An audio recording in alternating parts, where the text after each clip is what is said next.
चूँकि इस वक्त जो माशी हालात हैं वो बड़े ख़राब हैं। हमारी आवाम आखिर कब जाकर खुशहाल होगी? मुल्क की मईशत और हालात ने नाजुक और कमज़ोर क्यों और कैसे हो गए?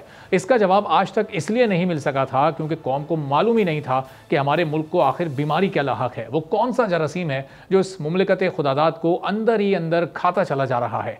इस मुश्किल सवाल का जवाब अब कौम के सामने आ चुका है। पूरा मुल्क, यहाँ तक कि गैर मुल्की मालियाती इदारे भी अब इस बात पर मुत्तफ़िक हैं कि पाकिस्तान ने अगर तरक्की करनी है और अंदरूनी और बैरूनी कर्ज़ों से अगर निजात हासिल करनी है तो IPPs मुआहदों पर नज़रसानी करना होगी, वगरना कोई और ऐसा तरीका नहीं है कि जिससे मुल्क को तरक्की की राह पर डाला जा सके। क्योंकि IPPs के साथ इतने महंगे मुआहदे किए गए हैं और पूरी कौम आज ये भी जान चुकी है कि हम पाकिस्तानी दुनिया भर की महंगी तरीन, पूरी दुनिया में सबसे महंगी बिजली खरीद रहे हैं। हमारे पड़ोस में भारत, ईरान, अफगानिस्तान, बांग्लादेश और नेपाल तक में बिजली पाकिस्तान से ज़्यादा सस्ती है और कहीं ज़्यादा सस्ती है। भारत में इस वक्त फ़ी यूनिट बिजली 17 रुपये में मिलती है। नेपाल जो कि पाकिस्तान से हर लिहाज से छोटा मुल्क है, वहाँ बिजली की फ़ी यूनिट कीमत इस वक्त सिर्फ 18 रुपये है। हमारा पड़ोसी मुल्क बांग्लादेश जो कि बहुत बेहतर माशी अशारियों के साथ इस वक्त पाकिस्तान से बहुत आगे निकल चुका है, वहाँ बिजली की फ़ी यूनिट कीमत इस वक्त भी 16 रुपये है। नाज़रीन और सुनते जाएं, अफगानिस्तान जो हमेशा से जंग की हालत में रहा है,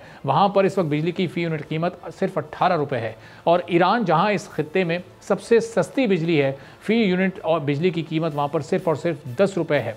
और अब आ जाए पाकिस्तान में इस वक्त तमाम तर taxes, capacity payment, surcharge, duties, power sector के नुकसानात, चोरियों और अदम वसूलियों सब मिलाकर फ़ी यूनिट बिजली की कीमत इस वक्त औसतन 72 रुपये फ़ी यूनिट बनती है।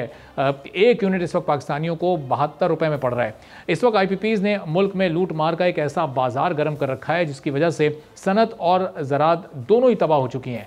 इनफरादी मफाद के लिए अपने ही मुल्क को तबाह करने की दुनिया में ऐसी कोई मिसाल नहीं मिलती।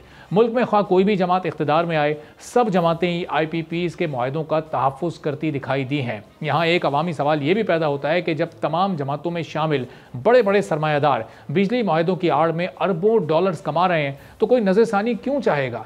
IPPs से मुताल्लिक इस लूट मार की तफसीलात सामने आने के बाद जमात इस्लामी मैदान में आई और आज जमात इस्लामी के धरने का छठा दिन है। जमात इस्लामी रावलपिंडी के लियाकत बाग में धरना दिए बैठी है और हुकूमत के सामने अपने 10 मुतालबात रख चुकी है, जिस पर इस वक्त हुकूमती सफ़ों में भी एक मुशावरत का सिलसिला जारी है और इस हवाले से जमात इस्लामी और हुकूमती वफ़द के दरमियान भी मुज़ाकरात चल रहे हैं। अब इन मुतालबात का क्या नतीजा निकलेगा, इस पर तमाम पाकिस्तानियों की इस वक्त नज़रें लगी हुई हैं। लेकिन लोग साथ ही ये भी सवाल कर रहे हैं कि इतने मुश्किल माशी हालात में जमात इस्लामी के मुतालबात मानना हुकूमत के बस में होगा भी या नहीं, और फिर ये सब कुछ कैसे होगा? क्या अपने इन मुतालबात पर जमात इस्लामी ने रिसर्च कर रखी है? जमात इस्लामी के इन मुतालबात पर क्या तजावीज़ ऐसी हैं जो हुकूमत के सामने रखी जा सकती हैं? किस तरह से इन मसाइल का हल निकाला जा सकता है? सब्सक्राइब करें और बेल दबाएं ताकि कोई खबर रह न जाए।